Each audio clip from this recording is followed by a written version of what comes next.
is Valley News Live at 4.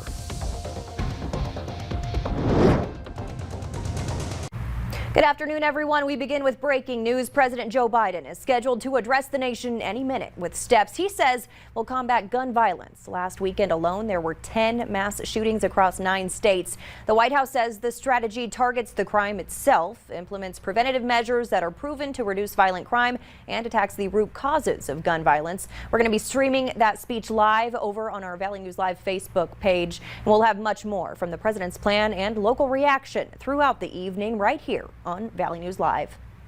The latest in a string of suspicious fires in the area, but for the first time today, it was a car on fire. Fire officials are investigating another suspicious fire. This one was in West Fargo. A public works employee discovered a car on fire near an apartment complex at 32nd Avenue and 9th Street West.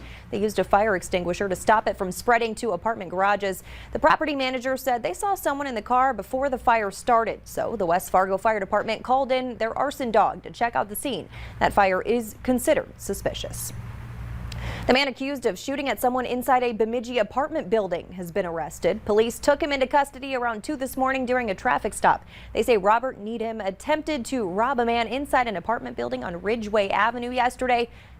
The man said he wouldn't give up any cash, so Needham shot at him and then jumped out a second-story window. Needham is in custody at the Beltrami County Jail awaiting charges of assault, robbery, and illegal possession of a firearm. A man is charged with DUI and recovering in the hospital after crashing a stolen car on I-29 last night.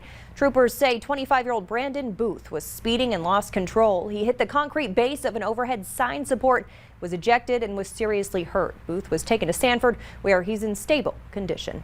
Now here's Hutch with a first look at your forecast. Hutch? All right, Stacy, we're watching for thunderstorm development on this very hot Wednesday afternoon. The areas you see in green, we have a marginal risk of a couple of storms becoming strong to possibly severe. But where you see the yellow area, Lake of the Woods, Roseau County down through northern and central Beltrami County, does include you in the Bemidji area. There's a slight risk. That means a few more thunderstorms and a better chance of some large hail. The main risk will be the hail and also possibly some wind gusts upwards of 60 miles per hour. We'll be on top of that, but right now we're watching from our Storm Team Skycam network up in Devil's Lake. We start to see the approach of some clouds, and those will continue to move in from the north and northwest tonight. Look at the cooler temperatures in Langdon, 86 there. Warm things up to 91 at Hector, 88 and the Fergus area, with temperatures that hit the triple digits in the Mobridge area today. 98 right now in Bismarck. Your evening tonight shows a few showers and thunder showers developing along the border. There's one thunderstorm just north of the Greenbush area and Badger at the Hallock area as well. Those will continue to monitor. That's where the chance of storms is best. Temperatures will cool off, and we cannot rule out some thunderstorms tonight in the dinner hour and beyond here in the FM area. We'll keep you up to date, and I'll have hour-by-hour details in just a minute. All right, thanks so much, Hutch.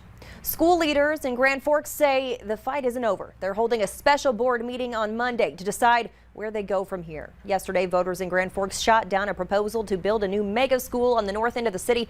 A number of issues deterred voters in the special election, from higher taxes to not wanting their neighborhood schools to close. The Education Association president tells us they're going to have to bring up the referendum again. It's just unknown how soon.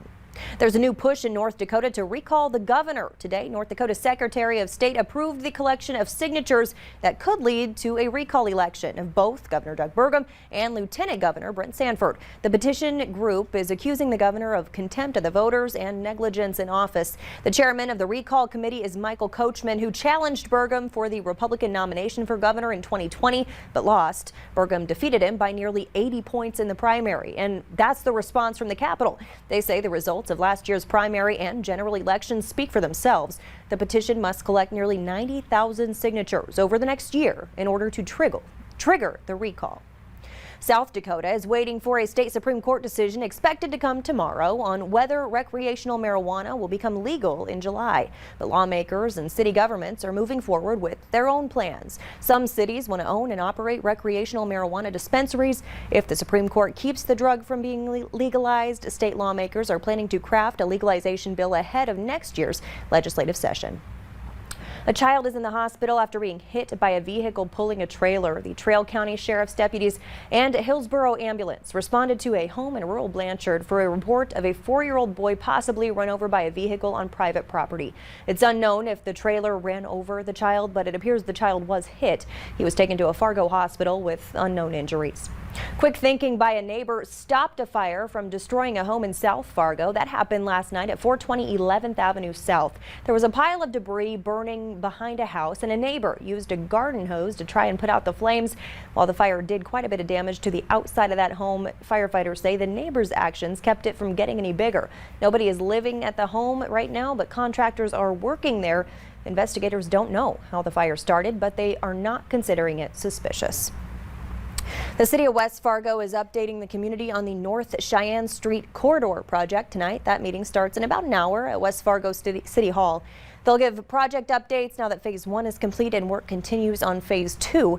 They're replacing aging infrastructure like water mains, sewers, and storm drains. The city will also add streetscaping to strengthen the area's appeal and improve walkability.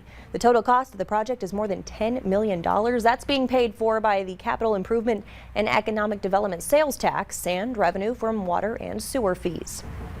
The CDC announced that the Delta variant now accounts for 1/5 of all new coronavirus cases in the U.S. And as Skylar Henry reports, that number is much higher in some parts of the Midwest.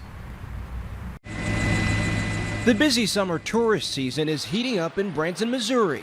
But so is the spread of the coronavirus in the region. The low immunization rates and then now the arrival of the Delta variant, which is highly prevalent in the area. We're a hot spot, and this is just going to explode outward. The Delta variant is being blamed for the 196% increase in hospitalizations in southwest Missouri.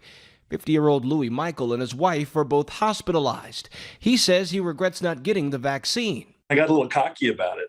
And now that we've got this new variant, this new strain, it seems to be dive bombing everybody that didn't have any problems before.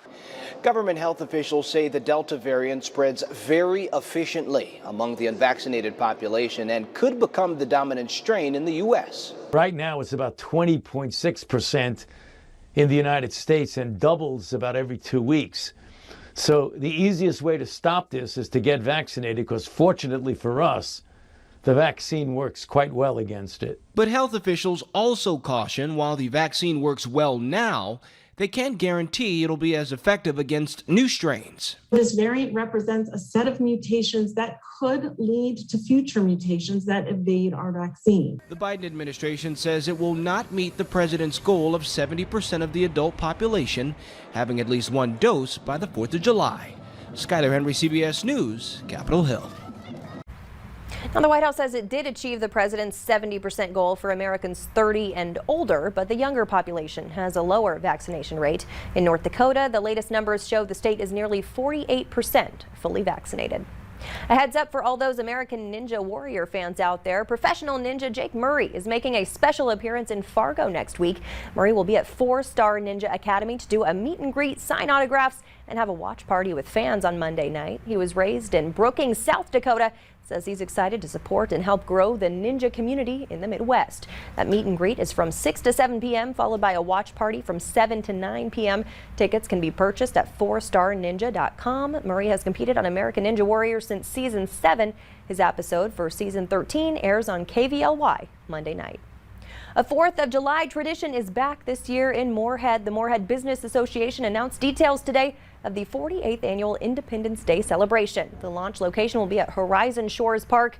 The show will begin at sundown. Various parking options are available for $10 per vehicle, with proceeds going to benefit various charities. Cruising is back. The industry is set to relaunch in the U.S. this weekend.